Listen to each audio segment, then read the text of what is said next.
When the New World was discovered, you talk about Christopher Columbus, and you can talk about, got all the names of these people, okay? But there were multiple discoverers of the New World. The Vikings supposedly were in the New World 10,000 years ago. You know, there's crossings across the Bering Sea between Russia and Alaska and so forth. There's been a lot of travel across to the New World in mankind's history, just as there was a lot of travel between Europe and Africa in the early European civilization, in the Roman times and so forth and so on. So the Spanish leaders, at one point, there were, around the time when Spain was fighting a war against the Islamics in Portugal and southern Spain and so forth. Spain used to be a very diverse social and religious nation. When Queen Isabella ascended to the throne, and when she married the existing king of Spain at the time, they merged their powers, their countries, and formed a superpower in Spain that then had the power, the strength to push out all these other elements. They pushed the Muslim community in Spain south to the Middle East. They pushed the Dutch section of Spanish society west into Portugal. There were other sections of the Spanish society that were significant forces. They were all eventually dominated by the Spanish government led by Queen Isabella and by, I guess it was King Philip, I think it was. So when Christopher Columbus came to Queen Isabella and petitioned for her to sponsor an expedition to the New World, around that time, he had gone to the New World and come back and told his report about the expedition. He wasn't the only one that went to the New World. There was another explorer who discovered South America. And where Christopher Columbus went, and if I'm slightly wrong in the details here, I really apologize, but I'm getting to the point here. Christopher Columbus actually discovered, I believe it was the island, Caribbean island chain of Haiti, okay? And there are a number of islands, you know, Jamaica, Barbados, Haiti, and other regions of the Caribbeans that he discovered and took slaves from these islands. And they were not African slaves, okay? These people were Native Americans, much like the Indians, and came back to Spain and made his report. And I'm sure if you were Hispanic or Latino, you know very well that there were Native American Indian tribes all throughout the Central and Southern Americas. Just Aztecs, Incas, whatever, okay? It was not an unpopulated part of the world. There were plenty of different Indian tribes throughout North America, Central America, and South America that were not African, okay? Africans were in Africa. They were not in the New World for the most part, okay? They may have come to the New World through various means, either as free or slaves, but they certainly were not in the New World at the time. This is before the European subdivision of Africa into different colonial states according to different European nations, which was in the mid-1700s. Okay, it wasn't in the early 1600s or the 1500s, even earlier. So the Dutch and various other powers in Europe had explored all throughout the Americas and everything by the time.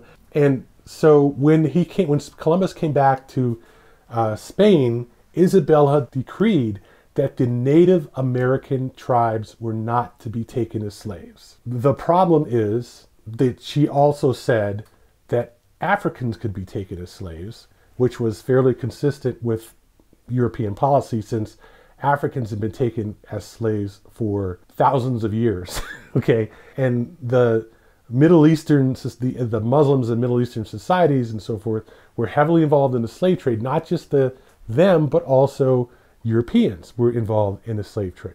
So the slave trade before the English renunciation of slavery was a big deal. It was a major source of wealth, power, and normally when a country or a city-state or something was raided and sacked by another, city-state. See, the Greeks and the Romans, the Parthians and whatever. Okay, they would sack the city. They would take the wealth of the city. Normally, when any aggressor state or army would defeat an enemy state or army or city or whatever, they would sack that state or whatever. The loser would essentially be assimilated into the larger attacking force. And the wealth, the men would almost always be killed or taken slaves. The women would always be abused and sent off as slaves, if not married within the winning side. Okay, and all the wealth, all the property, all this would be taken over. And this was a big issue, of course, when you have a society or a civilization or whatever, and it's suddenly been defeated in battle, and then your whole society has been sold or taken by another society. And this happened from China, Japanese, Russia, Poland, Hungary, Czechoslovakia, all through Italy, all through the Mediterranean, all through Europe, up through Norway and Austria, Switzerland. All these countries had spent thousands of years fighting wars, thousands of years. And you can just imagine the diversity of slaves and inbreeding and mixed breeding throughout all these properties, all these territories. So yes, okay, now we're going to take the European war machine, send it to South America and North America and Central America, had their own war machines. They had their own ways of life. They had their own war machines. They had their own slaves. Okay? So for a third party to come in and say that you can't take Native Americans as slaves, but you can take Africans as slaves, to someone like Christopher Columbus, who was the guy who actually went out and risked being taken slave and risked being killed, and was looking for all of this normal type of payback that people got from exploring, trading, and ultimately sacking and exploiting other societies. This was not something he was willing to take from a woman just because she was queen. And so he would say, yes, my lady, yes, my lady, yes, my lady, all this stuff. And then immediately went back to Central America and took all the people's slaves and then brought in Africans from Africa to work in the plantations in the Caribbean. Okay? That was not really necessary for the South American conquest, although I'm sure it happened to some degree. But basically, South America was more about precious minerals than the Caribbean was about sugar plantations and other kinds of plantations. Okay, just like the South of the United States of America. Okay, California was about gold. That was the reason that California is on the map today, is the gold rush. The eastern side and southern side of the United States was 90% about cotton and foodstuffs and so forth that were grown on farms. And most of that labor was performed by slaves. The slaves that came to the United States could have been from anywhere. They didn't have to be African. Okay? The big difference is that obviously there's a big difference between European slaves and African slaves and Indian slaves. And eventually we developed this cultural divide between whites and blacks in the United States. That was not the case in South America. Subjects of the Spanish crown, yes. Slaves, no. Very different kind of environment. And so as we move forward past the 18th century into the 1800s, and we found ourselves in a society where we had the European, the English and French exploration and conquest of North America that butted up against the Spanish conquest of Central and South America. Then there were obviously issues between Florida and Texas and so forth, which were Spanish colonies. and the expansion westward of the 13 original English colonies. The French had lost the French and English War over Quebec, north of New York, okay, and Montreal, and were able to establish Canada as a totally separate country north of the American territories, American colonies, and eventually the United States of America. But we did not have a consistency of perspective on slavery for many reasons, and it was always a fundamental issue. It was always a fundamental issue between the North and the South United States. As the South technically was the economic engine of the United States before the Industrial Age began, okay, which was in the early 18th century. And as the North became more and more powerful due to its industrial development, while the South remained more or less an agrarian society, the division between the North and the South over slaves became that much stronger. And it was helped by the simple fact that in the South, we did not have people who saw slavery as a problem, but in the North we did. And it was a very simple reason why, because taking white people as slaves and taking them into the North and then treating them like slaves was fundamentally not accepted by people in the North. And to this day in the United States, we have this division between blacks and whites in this country, where Africans coming to the United States were almost universally assumed to be slaves. And even when they were free, they were still treated as second-class citizens. And in the North, everyone was homogeneously treated as a free person who found their worth by their own work and their own merit. And they just didn't want to hear anything about this issue of people being assumed to be slaves just because the South said they were slaves. That was, I think, it was the other half of the problem. Now, and I realize that there are issues here, and we get back to the point of being able to actually be an authority on this topic when this is not 1856. Okay, and people have been told by their parents, their family, by their society, just as they're being told by their educational background and their cultural interactions with different members of different ethnicities and races. Okay, so it becomes tough to talk about this issue in an authoritarian manner, because you're gonna have people who just say, no, that's not true, no, I don't believe it, no, I don't accept it. They don't, and ultimately they just don't want anything to do with racism. They don't want anything to do with discussions of racism. They don't want to do anything with pedantry, and they definitely don't want to have somebody else telling them what they should think and what they believe. Not at their age, their state, their status in society, whatever. But I think that this whole circus with people like Marjorie Taylor Greene and Lauren Boebert and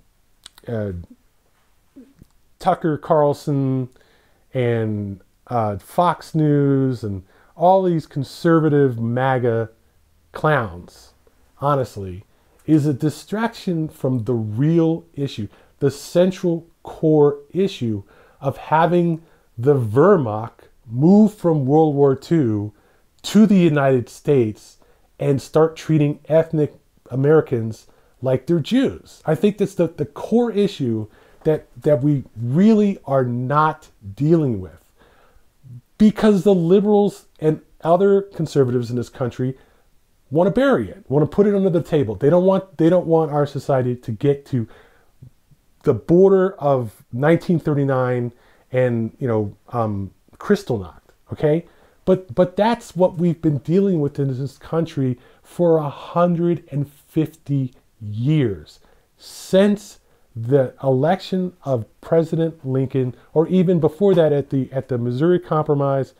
Before that, okay, we've been dealing with the cultural issue of racism for almost the entire time of this country's existence, and even before the Revolutionary War, because Americans in this country were treated as second-class citizens to the English. The English treated the Americans and the American people in this country as a colony, which is what they were. They wouldn't have been here otherwise. They've been here as a colony. That's why they were here, okay? They left England to come to the American colonies. We have all been taught the whole story of the European migration from Europe to the New World. We've all been taught that in one form or another, okay? Why was it racist? Because Europe was racist. But the difference between European racism and American racism is in Europe, you've got 59 different countries. You've got African, you've got Indian, continents, you've got Pakistani and India and Sri Lanka and all these other different countries, okay? It wasn't so much a an ethnic situation as it was a national situation, which is what Europe is going right back to right now, okay? The Germans and the French and the English and the Spanish and the English and Italian, these are all countries that arose out of the morass of multiculturalism in Europe, but they are still European, not African, not Asian, okay? When our forefathers came to this country, all of the national distinctions had been stripped away. And it was just French, maybe in the English, sure, because of the European and French colonies, maybe the Spanish, likewise, but basically European versus American natives versus Africans and Asians. Suddenly, instead of having 16,000 different racial divisions, which kind of made it all equal in the end, now we just had 5. Okay, and most of one of them were brought here in chains on slave ships. So naturally, there was a major distinction between one and the other. But at the same time, we also had the forces that were moving Europeans away from slavery.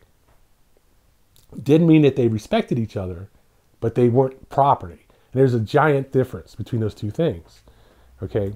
Because naturally, in the age of science, we're going to start to try to do research to try to understand why were these people slaves and why were these people slave masters. And so now over time, we've developed a scientific argument for racism, okay, which people don't want to dismiss just because it's not socially accepted by liberals and centrists.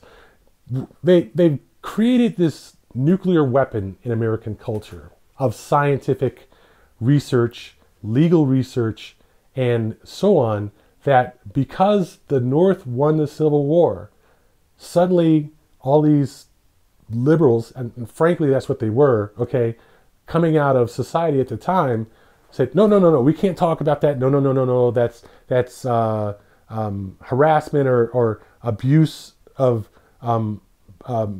physical strength and ethnic domination. And people say, yeah, it is. It was. But why do you think that we're not ethnically and racially superior? Why do you think that? Well, in the argument for one man, one vote, overturning things like the Dred Scott decision and overturning states' rights and so forth and so on, okay, they tried to bury a lot of this research. And a lot of people have come back and said, well, we used to think that blacks weren't smart, blacks were trouble, blacks were this, that, and the other. There was a lot of historical research being done in all these racial areas in Europe and the United States. A lot of people did a lot of work on this. The one man, one vote crowd, for lack of a better term, had to justify somehow having a perspective that there was a one man, one vote equality, that people were equal. The feminists had to somehow justify women being seen as equals and voting with men, white men, especially. And ultimately, science was going to back up the scientists. Ultimately, science will back up the science. And science, the bullshit science may be weeded out by scientists, but they're not going to just dismiss the valid science. And the simple fact of the matter is that people are different. There are individual differences, and there are cultural differences, there are racial differences, there are ethnic differences, because once you subdivide people into groups, there are going to be differences between the groups. That's simple logic. There's no way you can say that you can differentiate people according to characteristics, but they're all going to be the same in the end. It just doesn't make any sense. And so what I would think happened in the end was there was a dogma of liberalism that came out of this, where people said, okay, it might be true, but we don't like it, and we don't think it's good for society to have it. Okay, and we want to ban it, we want to push it underground. And then you've got the pragmatists and you've got the practical people and the scientists who are all saying, but that isn't logical, it doesn't make sense, it doesn't conform with science, and we're not going to do something that's essentially social religion just because you don't want to deal with it. And we've had that conflict come out of this on top of that. But the smoldering cauldron underneath it all is our racial and history. What am I trying to say here? Forgetting the word. Historical divisions. Okay, the genetics are one thing, the culturalism is one thing, the socialism is one thing, but the history is also another thing. Okay, and we aren't going to simply just ignore and forget our history just because liberals want that to happen. The world is not going to change who it is just because a liberal college professor wants that to happen. And you're seeing even today a lot of liberal college professors stand up for their own rights as individuals and as educated individuals and not going along with liberal political dogma. So we're having a lot of conflict in the society behind all these things. But that doesn't cover up for the obvious problems here. It doesn't cover up for the obvious problems that we shouldn't be allowing a criminal conspiracy against the American people in this country.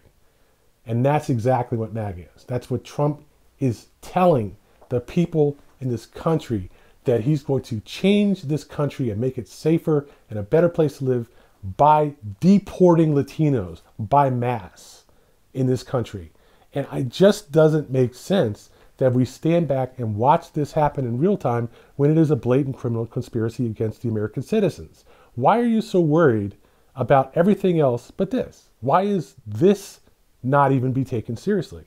When a good 50% of this country has to take it seriously because they're being threatened by a candidate of the United States and a section of the American population. It's no different than that section of the American population, that candidate of the United States, talking about how they're being threatened by the other half of the country. They've got their concerns, we've got ours. It's that simple. There's no solving that. And neither should be tolerating.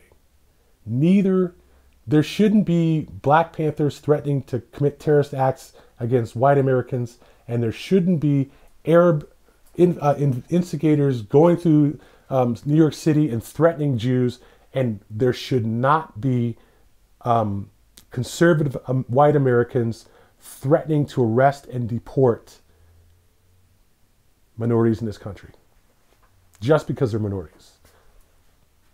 The blatant issue is that the first one was stamped out as pretty much 90% of the United States rose up against Black radicals or Muslim radicals, just as we eventually stood up and stamped out white supremacists like the KKK. Okay, and even that we were able to do it in a legal environment. Okay, without an actual race war. Okay, so those things happen. Why is it all of a sudden that 20, 30, 40 years later, we're now looking at this resurgence of racial violence and a potential race war in this country? It's because those forces are no longer actually doing what they did back in the 60s and 70s. They're just abandoning the issue.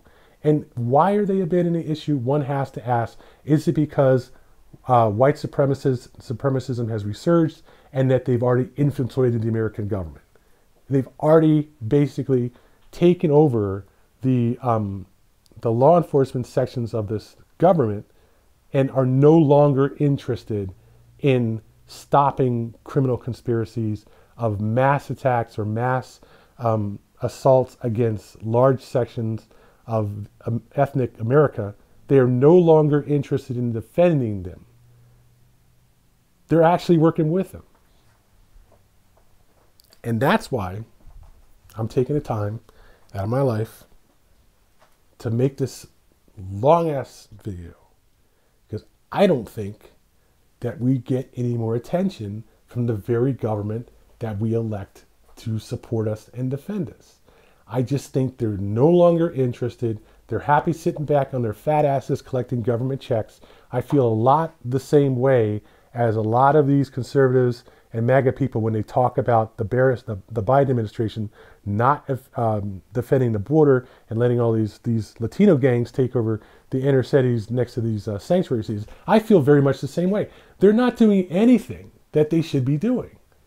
They're just sitting back and saying, well, we're not going to interfere. It's a campaign season. We're going to let people say whatever they want. And then we're not going to hold them to it because it's a campaign speech. Okay? Just like business advertising, you can't actually sue them for the advertising because it's business advertising. We do have some strong traditions in this country of allowing people to get away with lying like dogs, because that's just how it's been. That's how it's always been done. And they'll say to you, no one takes them seriously. They realize it's just business advertising. You shouldn't be held to the letter of your advertising. Well, then why did they put all those little disclaimers at the bottom of the advertising in tiny little speech and say it so quick nobody can ever understand it? Because they know that's not quite true. They know that. You can't just advertise and say whatever the hell you want in an advertisement and dismiss any claims against you as business advertising. And the exact same thing should be held true to political candidates. They should not be able to say anything they want on the campaign trail and then dismiss it as campaign speech. That is the exact same issue.